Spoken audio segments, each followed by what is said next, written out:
This is Audi's last push on R8s. They're making 333 right here in the center console. You can see this is number 266 of 333.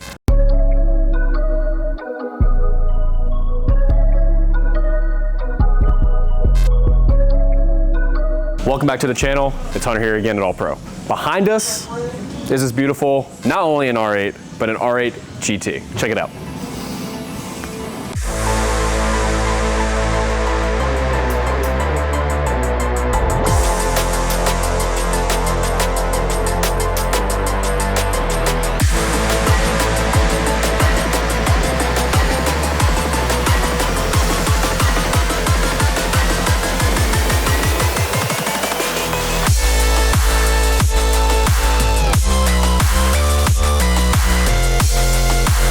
Let's talk about what sets this car apart, especially this back end. Starting with this back end, we've got this huge carbon fiber high wing, which traditionally does not come on these cars. You've also got these rear canards on the back bumper and this massive diffuser.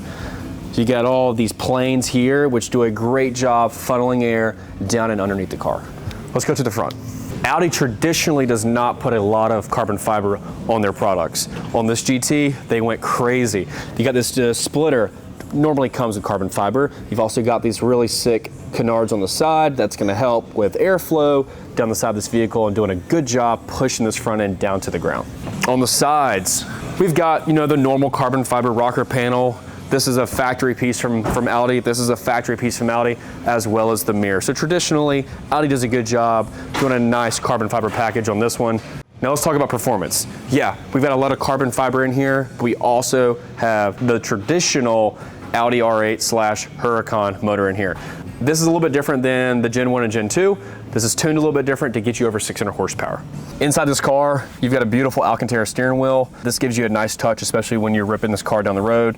You've got Alcantara in the center of the seats, as well as the red stripe here that matches the paint of the car. This is Audi's last push on R8s. They're making 333 right here in the center console. You can see this is number 266 of 333. 150 of them will make it into the United States, with 3 colors being made, 50 cars per color. So this makes this car a 1 of 50 in the United States. Now, as far as what we're doing to this car is we're actually going to do a full body paint protection film. It's traditionally what we've been recently doing, but we've also been getting a lot of high-end cars to the shop recently. So after we do a full body PPF, we're going to put ceramic coating on the glass, the wheels, the calipers, the film, as well as the interior.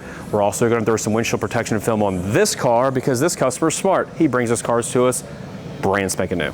With as many services that we're doing to this car is probably going to be here for a little over a week, so you're going to see all the guys in the shop on this bad boy. You got JC on the detailing, you got Greg on the PPF, as well as Mo. Mo's going to come in probably do all the carbon fiber. Greg traditionally makes him do all the hard stuff, and Greg does all the easy stuff.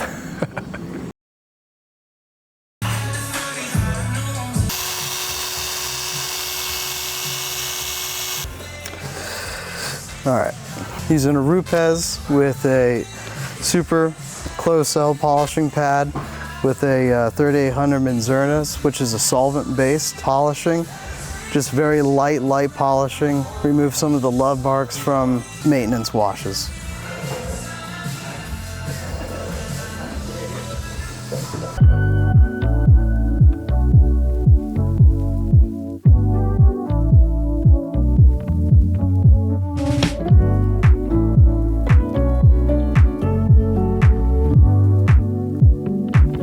Polishing the hood, all the carbon fiber pieces, every nook and cranny of this car. That way everything is shining.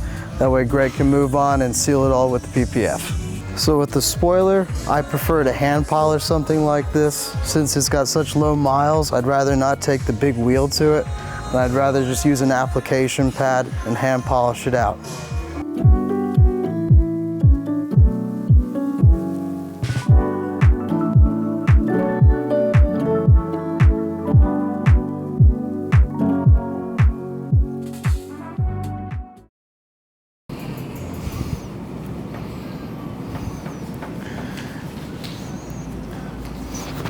So I'm using PPF backing and some water and shampoo to take this adhesive off so I'm not scratching the vehicle and it's just kind of sliding right under the glue of the emblem if it wants to cooperate with me. I'm taking the emblem off, so not only can JC get a polish under the emblem where there's scratches in these little Audi logos, but also for when I lay PPF on here, there's not gonna be a cutout around the logo. Fun fact, the logo on the front is actually different from the one on the rear because of the curvature of the hood, whereas that one has different curvature. Totally different emblems. If you put these on the wrong way, they're not gonna last. They're gonna fly into the windshield when the customer gets on the road. No fun. Before I started taking this off, I used a tape measure just to make sure that this emblem is measured correctly. That way we don't have any janked up emblems sitting on a $250,000 car. Not be fun. Then the customers are gonna come back, why the hell is my emblem different than the other car? We don't want that. He's got his onesie on. He's about to go to the Ball Harbor pop-up.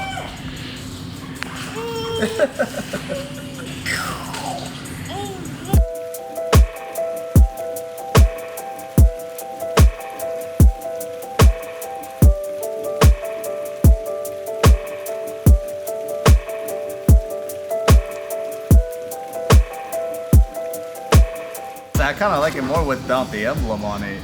Looks like mysterious. Yeah, it's like, I don't know, I just like it. So I have to put my sunglasses on. Mysterious.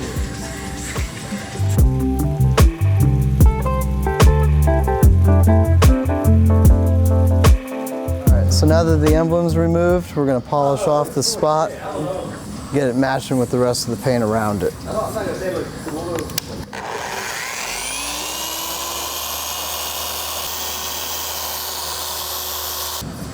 Gonna go ahead and do one more pass and we should be looking pretty good. So all the emblems are off. I do this one to make sure I got everything because we send these off and get them laser measured and put adhesive right back on the back of them as if they just came from factory, so there's no adhesive sitting on the outside or anything. But like I said, they're two totally different emblems. So you can see this back one is a little bit bigger, where the top one here is a little bit smaller for the hood. But you can put them in the wrong spot. They're actually curved differently, whereas this one's more straight and this one is more bowed for the hood. On a $250,000 car, doing this, sending them off, getting them retaped like factory makes a huge difference.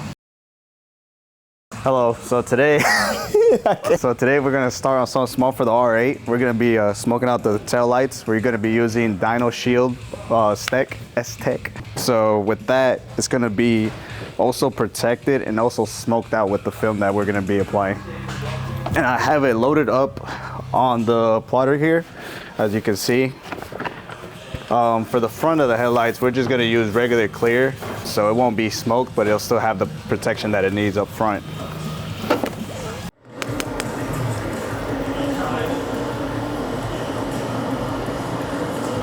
Pretty nice piece of tool to have. Just gotta watch the film sometimes because it'll crunch up on the back or something, like something random, or it'll fall off the roll. Like you just gotta. Right now, it's just cutting off the amount of film I wanted. That's it. Cut it straight. That way, you have a straight edge for the next piece of material that you want to use. Cake. I missed.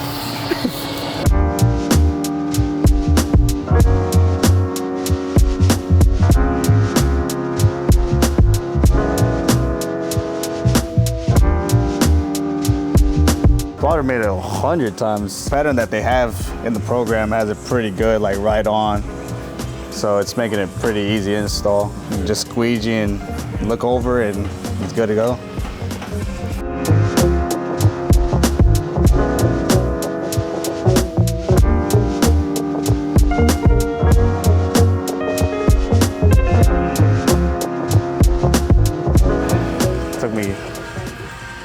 Took me a minute and a half to do both these tail lights. Pretty good patterns.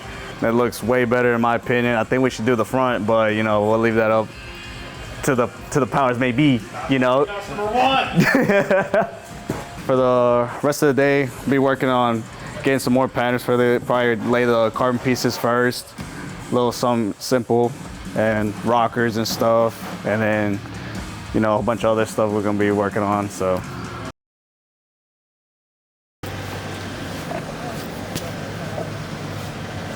What's up guys, my name's Tyler. I'm the lead wrap installer here at All Pro. We're gonna take a quick intermission from the R8 so we can show you what's under that we wrapped.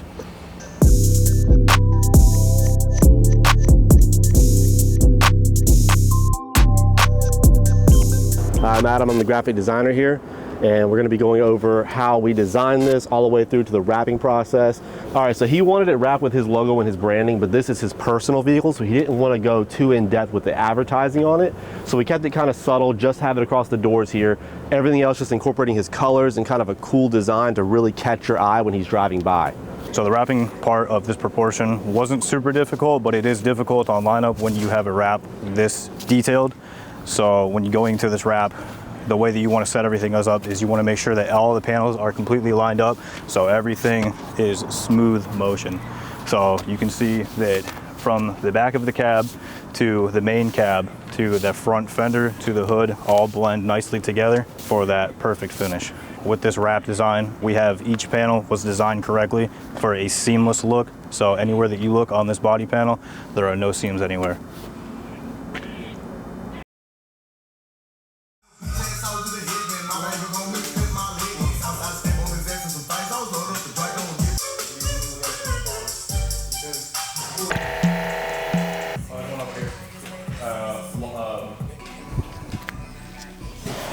Well guys, this one's done, looks great. Full paint correction, full paint protection film, and ceramic coating on top of this. All that's left is tint these two little port windows on the back and clean out the interior, and this thing is gonna be ready to go.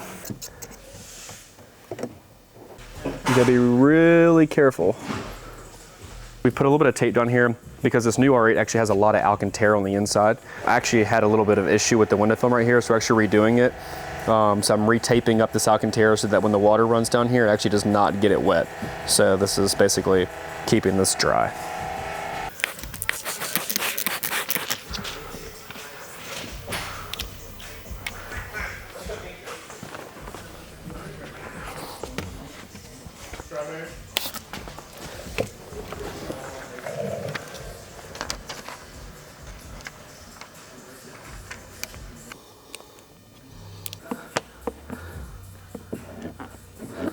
So I'm bumping this port window. So these port windows have dots. Sometimes the dots are on the glass or in the glass. This one happens to be on the glass. You can actually see, like if I press down like on the dots right here at the top, see how the window film moves a little bit? So once that dries, I'm basically taking this paper towel, wrapping it around the squeegee, and when I bump it out, it's pushing the water to the edge of the window film, and then the paper towel is absorbing it at the edge so that the water doesn't kind of leak back behind the film. So now the sunlight, once the car goes outside, the sunlight is gonna finish pulling that moisture out. But right now I'm just making sure I get all the moisture pushed to the edge, absorbed into paper towel, and then it'll cure the rest on its own.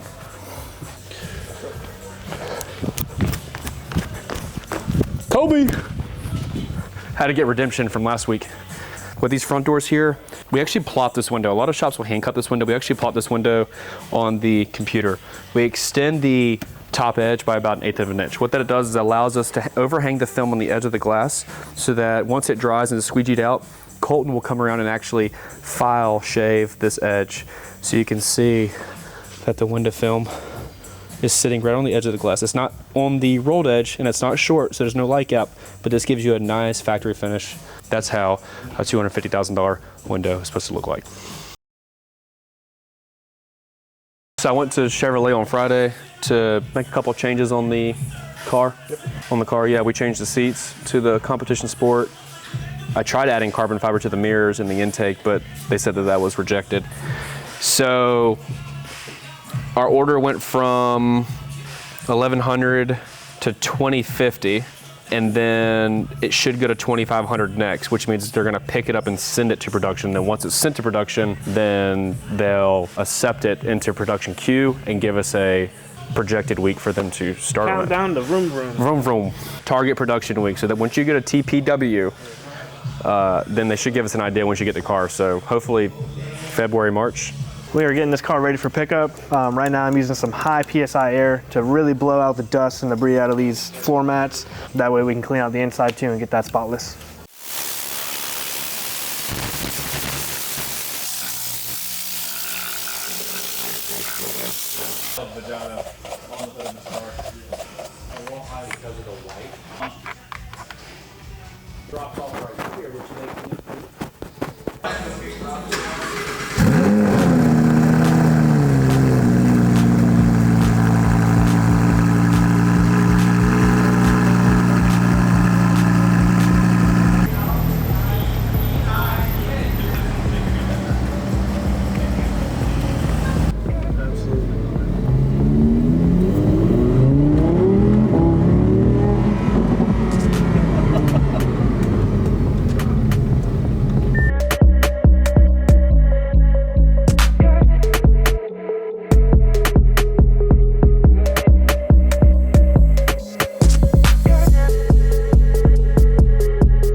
I cannot express how happy we all are with this project, with it being a 1 of 50. This car came out great. Obviously, JC did a stage 1 paint correction, brand new from the factory. There was still a ton of imperfections in the paint.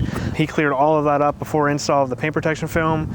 Once he was done, full car was wrapped bumper to bumper. Every little piece of, every inch of this car is covered in paint protection film.